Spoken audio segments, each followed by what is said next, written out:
প্রিয় নোয়াখালীবাসী, আপনারা দেখতেছেন নোয়াখালী বিভাগের যে আন্দোলন, এই আন্দোলনে ঢাকা প্রেস ক্লাব এখানটা কিন্তু আন্দোলনে ভরে গেছে। এখানটার অনেক মানুষ এসেছে। নোয়াখালীকে যারা মনে প্রাণে ভালোবাসে তারা কিন্তু প্রতিনিয়ত ঝড় বৃষ্টি অপেক্ষা করতেছে না, ঝড় বৃষ্টিও তাদেরকে আটকাইতে পারতেছে না।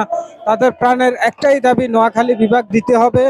তাদের নোয়াখালী যে রেমিটেন্স যোদ্ধা অর্ধেক, তাদের দাবি যে সারা পৃথিবী থেকে যে রেমিটেন্স পাঠায় বাংলাদেশের জন্য, সেটা বেশিরভাগই নোয়াখালী থেকে আসে। সকলের প্রাণের দাবি, তারা নোয়াখালী বিভাগ চায়, আর কোনো দাবি নাই, নোয়াখালী বিভাগ চায়। ঢাকা প্রেস ক্লাব থেকে আমি ওমর ফারুক রুবেল সকলকে জানাচ্ছি অনেক অনেক শুভেচ্ছা, অভিনন্দন। সবাই ভালো থাকবেন, সুস্থ থাকবেন, সবাই সবার জন্য দোয়া করবেন। আর সবাই সবার জায়গা থেকে একটাই স্লোগান দিবেন যে নোয়াখালী বিভাগ চাই, নোয়াখালী বিভাগ চাই। যারা এখনো ঘরে বসে আছেন, নোয়াখালী বিভাগের জন্য কোনো একটা ফেসবুকে পোস্ট করেন না, কোনো আন্দোলন করেন না, কোনো ভিডিওতে কমেন্ট করেন না, তারা তাড়াতাড়ি অতি দ্রুত কমেন্ট করেন, নোয়াখালী বিভাগ চাই।